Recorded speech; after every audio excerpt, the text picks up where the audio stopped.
नमस्कार. तर आज होती गायगवळ्याची बारस. त्याच्या आधी सकाळी आम्ही असं रेडी होऊन छानसं निघालो होतो धाराशिवला. पण त्याच्या आधी बापलेकाचं चाललो होतो फोटोशूट. नंतर कानाला एंटरटेन करण्यासाठी त्याच्यासाठी घेतली खेळणी. तिथे गेल्यावर पहिले नाश्ता केला. तर त्या एंटरटेन करण्याची ड्युटी त्याच्या काकांची. नंतर चहा घेऊन थोडं फ्रेश झालो. माझा चष्मा रिप्लेस करायचा होता ते केला आणि फ्रेम 2-4 ट्राय केले. नंतर आम्ही निघालो डी-मार्टला थोडं सामान घेतलं, पण गर्दी खूप सारी होती. मग आम्ही थोडे दिवे वगैरे घेतले. घरी येताना काही फटाकडे राहिले होते कानाचे घ्यायचे ते घेतले. तर काना गाडीत झोपी गेला.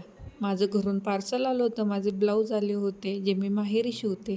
ते पार्सल कलेक्ट केलं. घरी आलो. मस्तपैकी पूजा मांडली, पूजा केली आणि तुम्हाला सगळ्यांना वसुबारसेच्या हार्दिक शुभेच्छा. आणि नंतर कानाने फटाके वाजवून असा घरात पसारा केला. हे रोजचंच झालं आहे. आणि व्हिडिओ आवडल्यास लाईक, शेअर, सबस्क्राईब.